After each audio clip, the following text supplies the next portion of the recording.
আমি মরবো, আসিফ নজরুল মরবে না উপদেষ্টা নাহিদ ইসলাম মরবে? রাষ্ট্রীয় অতিথি ভবন যমুনায় কি কোনো কমতি আছে? বড় বড় ডিনার পার্টি হইতেছে। আমি একটা রিক্সা চালক নিয়ে গেছিলাম, আমাকে কপালে এক কাপ চাও মিলে নাই।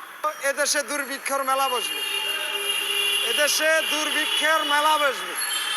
আপনারা বৃক্ষ মেলা শুনছেন না? এই সামনে আসবে দুর্ভিক্ষের মেলা। কারণ আমাদের কথাগুলো কিন্তু শুনতে চাইবে না। আমরা নিম্নস্তরের মানুষ, আমাদের চেয়ে নিচে কোনো লোক নাই। আমরা নিচের থেকে এই কথা কি উপর মহল পর্যন্ত পৌঁছাবে?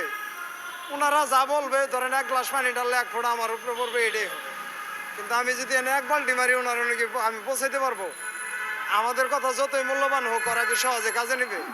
কারণ দুর্ভিক্ষ মরলে আমি মরবো, আসিফ নজরুল মরবে না উপদেষ্টা নাহিদ ইসলাম মরবে? আজকে 1 কেজি তরকারি কিনে নেই, আমি ঠিক মতো খাইতে পারতাছি না। রাষ্ট্রীয় অতিথি ভবন যমুনায় কি কোনো কমতি আছে? বড় বড় ডিনার পার্টি হইতেছে। আমি একটা রিক্সা চালক নিয়ে গেছিলাম, আমাকে কপালে এক কাপ চাও মিলে নাই। ওই ডক্টর ইউনূস কি দরিদ্র? ওনার ভিতরে কি আত্মীয়তা নাই? কই আছে পদ্ধতি?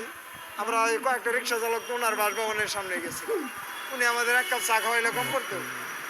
কিন্তু অনেক কি বলবেন যে এই সুযোগগুলা এখন দেশবাসী যখন দেখছে না, তখন ওই ইসকন বিভিন্ন ধরনের সংগঠনেরা আমাদের ওই কোমলমতি সন্তানদেরকে নষ্ট করার পায়তারা করতেছে। তারা নিয়ে শ্রীরামের নাম শিখাবে না, তারা নিয়ে কিশোর গ্যাংয়ে দিব, কিশোর গ্যাংয়ে দিয়ে ওই অস্ত্র ধরাই দিব, বুঝছেন? ওই দেশ যে শান্তির সম্প্রীতি, এটা নষ্ট করার অন্যতম একটা পায়তারা। ওই যে আমাদের দেশে যে মানবাধিকার আছে না, এই মানবাধিকার প্রতিষ্ঠা হয়েছে রিক্সা চালকদের বুকের উপর পাড়া দেয়া। ওটা হলো অস্ত্র বেচা মানবাধিকার, আর এই বাংলাদেশ হলো শ্রম বেচা। আমাদের শ্রমিকরা বিদেশে কাম করতে যায়, তো ওই অস্ত্র বেচা মানবাধিকার এই দেশে প্রতিষ্ঠা করার কারণে এই রিক্সা চালকরা মানবাধিকার বঞ্চিত। এই কথাগুলো কি দেশবাসী শুনবে না? দেশবাসী দেখবেন এবার কি কমেন্ট করে, এবার কব রিক্সাওয়ালা বাঁচা, যে রিক্সাওয়ালা বেশি কথা বলে।